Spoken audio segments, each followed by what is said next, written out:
In The Consequences of a Brutal Attack on a Local College Student, Detective Nick Burkhart from the Portland Homicide Unit unravels a mysterious truth. He learns that he belongs to an exclusive lineage of crime profilers called Grimms, tasked with maintaining a delicate balance between humanity and mythical creatures. While attempting to shield his fiancée, Juliet Silverton, and his partner, Hank Griffin, from the perils of his newfound calling, Nick finds himself drawn deeper into the age-old conflicts of the Grimm world. Assisted by Monroe, a reformed creature with a grim past, Nick navigates the intricate forces of a captivating mythology. Sylvie Oster enjoys a jog in the woods listening to music on her iPod. Along the way, she notices a little porcelain figurine on a log. As she bends down to pick it up, she is suddenly knocked to the ground. Her screams gradually turn into whimpers and animal noises. Detective Nick Burkhart purchases an engagement ring and exits the store. His friend, Detective Hank Griffin, takes a picture of him, jokingly saying he's testing out new equipment. Hank informs Nick about a call, and before they leave, Nick spots a woman briefly taking on the appearance of a hag. Nick and Hank arrive at the crime scene where Sylvie's murder occurred. A Forest Service officer shows them one of Sylvie's severed arms and leads them to the rest of her body. Nick questions how they identified the victim as female, and the officer points to a pink shoe under a fern leaf. The only track they found is a boot print nearby. While discussing a similar case from a month ago, Nick hears music and discovers Sylvie's iPod. Back at the precinct, Hank takes the iPod for DNA results, and Nick witnesses a handcuffed suspect briefly changing into a reptilian form. Sergeant Wu brushes it off, and Nick sees nothing abnormal when he looks again. A bald woman arrives at a house with a trailer, peering through the windows. Nick and Hank search for a suspect, and Hank gets a hit on a missing college student. They visit Sylvie's roommate, who provides a photo and mentions Sylvie's pink running shoes. Back at the precinct, they find Sylvie's identity and decide to call it a night. Hank tosses Nick the engagement ring, jokingly saying, "Don't blow it, Romeo." Nick arrives home, finding his Aunt Marie in the kitchen. Marie, facing health issues, reveals their family's connection to mythical creatures. She urges Nick to end his relationship with Juliet for safety. Suddenly, Marie spots a suspicious car and draws a knife. A troll-like creature, Hulda, attacks Marie, leading to a fierce struggle. Nick intervenes, ultimately shooting and killing Hulda. Marie passes out, but not before revealing that Nick's parents were murdered and handing him a key attached to a necklace. The police and paramedics arrive, and Juliet reports hearing gunshots. Nick heads to the hospital with Marie, leaving behind a tangled web of supernatural revelations and family secrets. Nick learns from a doctor that Marie is awake, so he goes to talk to her. Marie acknowledges that Nick saw Hulda's true form, revealing a hidden ability to see creatures for what they really are. She explains that they are Grimms, individuals with the unique power to see the supernatural. Marie admits she's one of the last Grimms and imparts this legacy to Nick, cautioning him to be careful and emphasizing the importance of what she gave him. The doctor interrupts, and Nick leaves, examining the key Marie gave him. Later, Hank updates Nick on Hulda's identity as Mr. Linden from Chicago. Captain Renard asks to see Nick, expressing concern about his well-being and requiring him to see a police psychiatrist due to his first shooting. That night, Nick has a troubling dream about Hulda attacking Juliet. He explores Marie's trailer, discovering a wealth of information about creatures and supernatural elements. When Juliet questions him, Nick reveals that Marie became his mother after his parents' death when he was 12.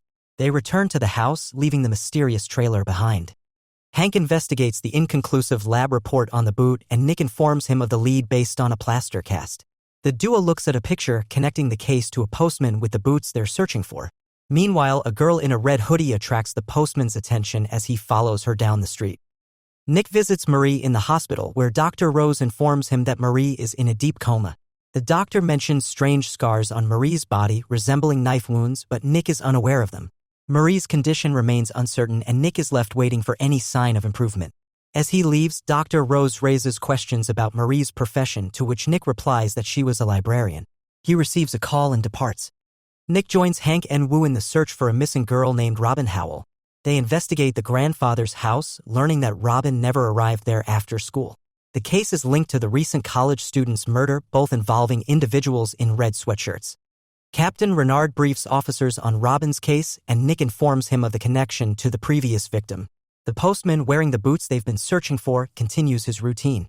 Nick and Hank search the area where Robin disappeared, and Nick recalls Marie's warning about vulnerability. In the forest, they find Robin's backpack, leading them to follow boot prints. Nick's instincts kick in as he hears noises, reminding him to be cautious. The search takes them to the other side of the forest, where they spot a man transforming into a wolf-like creature.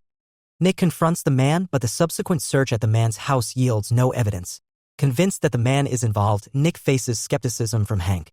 Back at home, Juliet questions Nick about his day, but he is absorbed in the trailer's books, finding a drawing resembling the wolf-like creature. Ignoring Juliet's call, Nick watches the man's house and is unexpectedly confronted. The man, named Monroe, turns out to be a reformed bloodbath, a wolf-like creature. Monroe shares his fear of Grimms from childhood stories, and Nick presses him for information about the missing girl. Monroe denies involvement but hints at others like him. Meanwhile, the postman takes Robin to his house, revealing a secret room under the floor filled with red jackets, creating an unsettling atmosphere. Monroe drives Nick towards the postman's house, swerving and sticking his head out the window to catch a scent. Nick suggests driving, but Monroe insists he's good and soon picks up a scent. They stop on a bridge where Monroe rubs wolfsbane on himself, a plan to hide from the postman. Nick, initially skeptical, joins in. Walking under the bridge, Monroe fights the urge to morph and warns Nick about the danger. At the house, Monroe morphs and decides it's too risky, leaving Nick to call Hank, waking him up with news about finding the missing girl. Inside the postman's house, Robin knocks, but he keeps her hidden. Nick rubs wolfsbane on Hank as they meet up and they head towards the house. Hank questions Nick's discovery and they arrive at the postman's residence. They knock and the postman, without boots, invites them in. In the kitchen, they question him, showing Robin's picture. The postman denies involvement and they search the house without finding anything. Leaving, they realize the postman hummed a song from a victim's iPod. When they turn back, the postman attacks Hank, morphed. The chase leads outside where Hank shoots the postman. Nick interrogates the dying man, learning about a mysterious force called Grimm. Returning to the house, Nick finds a hidden door, rescues Robin, and heads to the hospital. At Marie's bedside, Nick expresses his confusion and love for Juliet. Suddenly, a disguised woman injects Nick with a syringe, morphing as she leaves. Captain Renard learns about the intrusion but plans to try again, hoping Marie doesn't wake up first. Gilda and her boyfriend Rocky break into a house in the woods. They eat, drink, and start making love in the owner's bed. Hearing someone approaching, they try to escape, but Rocky gets stuck. Gilda sees shadows and hears a growl, escaping alone in a truck.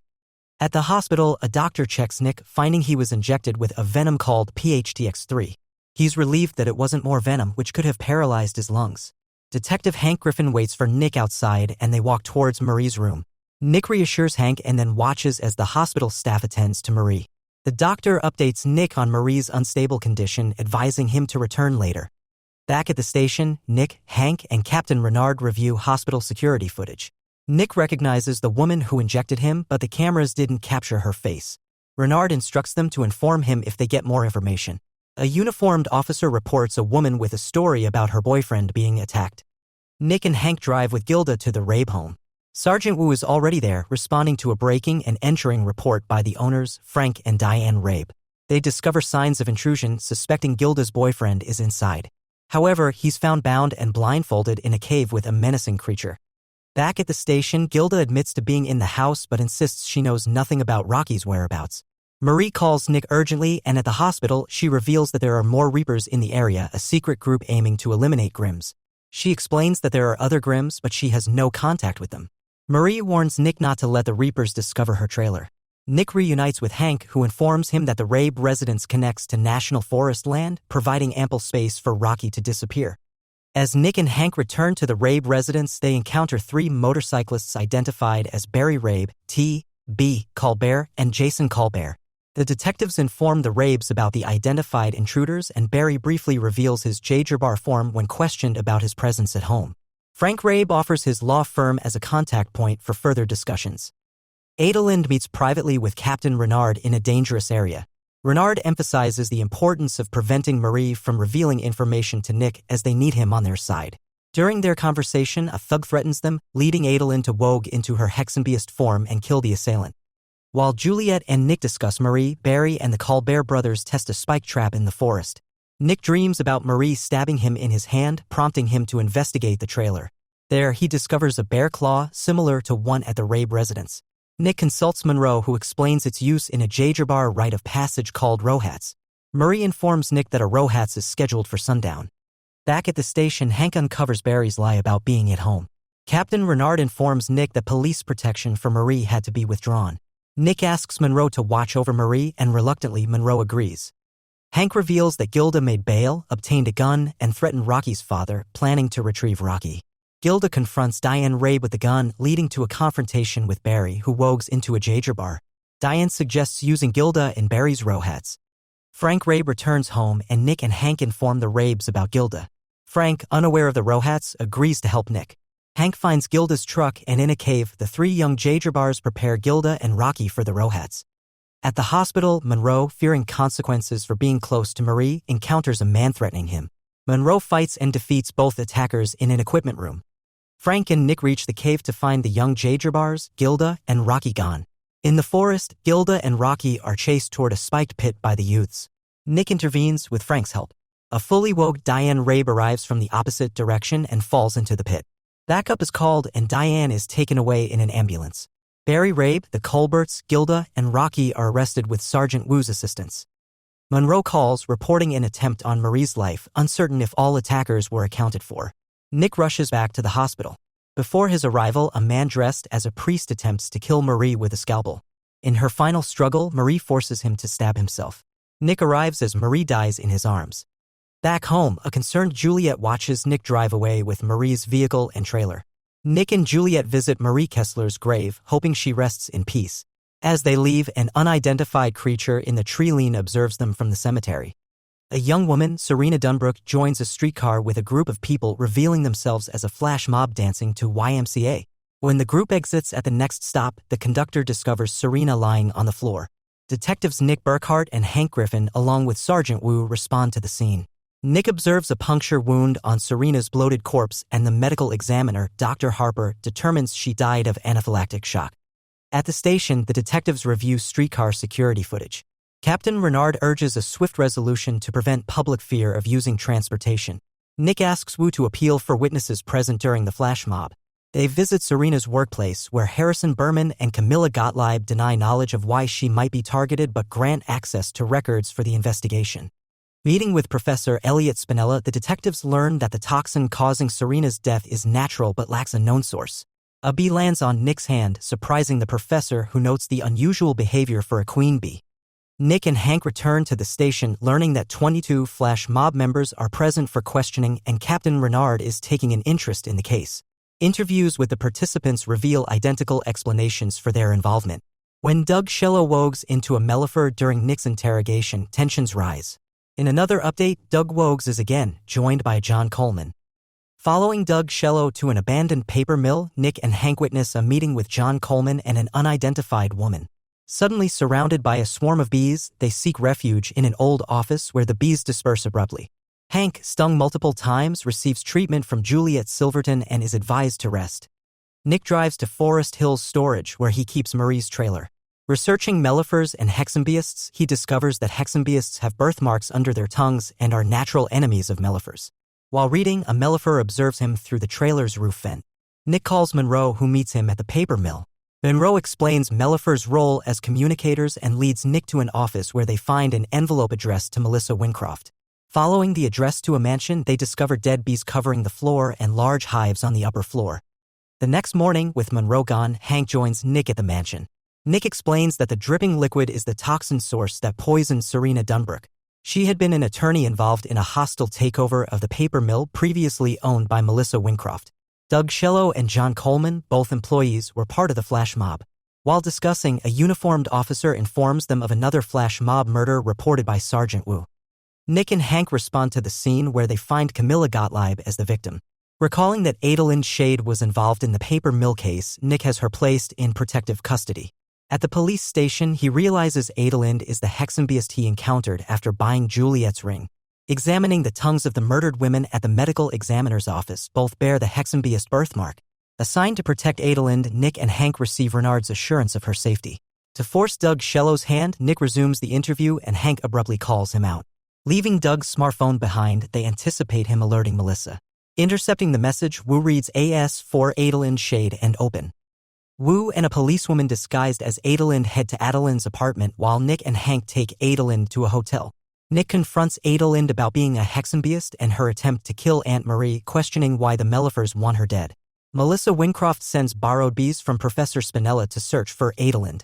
Nick taunts Adalind until she vogues into her hexambiast form, warning him that he doesn't understand the situation and that it won't end well. In another room, Hank is swarmed by bees and screams for help. Nick rushes to his aid as the room with Adalind darkens, covered in bees. However, they discover that it's not Adalind but a decoy. Adalind escapes to the basement, pursued by Nick. In the basement, Melissa waits, claiming she needs to kill Adalind to protect Nick from an impending danger. She explains the Mellifers' role as clarions, sending warning calls. Melissa reveals that the paper mill lawsuit was a conspiracy to eliminate them and prevent the warning. Bees fill the room as Melissa attempts to kill Adalind with a Mellifer stinger. Adalind pleads for Nick's help, revealing Melissa killed her friends. Nick hesitates but eventually shoots Melissa as she lunges toward Hank. Melissa warns of someone coming for Nick before dying, and all the bees fall to the floor, apparently dead. That night, Juliet comforts Nick, assuring him he did the right thing. Nick feels uncertain about making a difference. Juliet reassures him, emphasizing the impact on Hank and the woman whose life he saved. While closing the window, a bee lands on Nick's hand, lingers, and then stings him.